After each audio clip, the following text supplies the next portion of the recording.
here and travel to Sierra Leone. So we know all these circumstances, and it was caused by an allegation. Today the court announced that allegation become so emotional.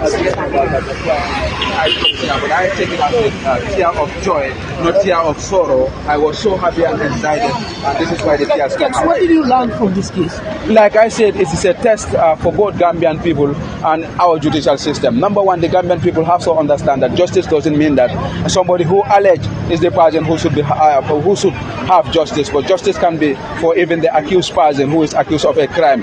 So, and this is what has prevailed today, that Bob was accused, sentenced, and prosecuted by Gambian people on social media without actually waiting for the competent court of law to sentence and prosecute him. And today it shows the Gambian people that you cannot just jump into conclusion when such matters are before the court. You allow the court to do it well. Also, it's helped the judicial system. The lapses that were noticed during this process, I'm sure the judicial system will work on those things to make sure that we have a judicial system that will win the hearts and the minds of the Gambian people, so that we'll have the trust in our judicial, because the heart of every country is the judicial system. If that judicial system is weak, then we don't have a state, because these are the people who make sure that they interpret the law for us and they make sure that they preserve justice for this country. Can you tell us one of your breaking moments during your visit to Mile 2 on Barbados? Yeah, I remember one time when I visited him, and he was actually, I didn't find him that he was rushed to the hospital because he was actually sick.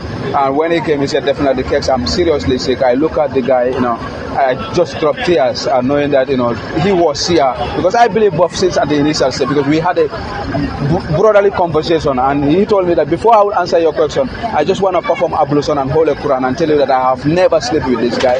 And since that day, I believe in Bob up to today.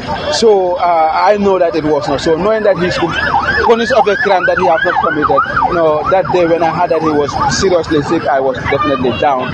I left and I was crying. And I remember the Tobaski day when I sat down, I know that I'm enjoying my Tobaski and Bob is in Mile 2. This is why the next day I have to roast of Mile 2 here to tell them that we are with you, even we are in our feast mood. So these are the things that I have reflected on, and they are things that I will never forget in my life. So moving on from now, what efforts are you going to make to making sure that his life is rebuilt back to society, focusing on the fact that he had lost a lot of integrity and respect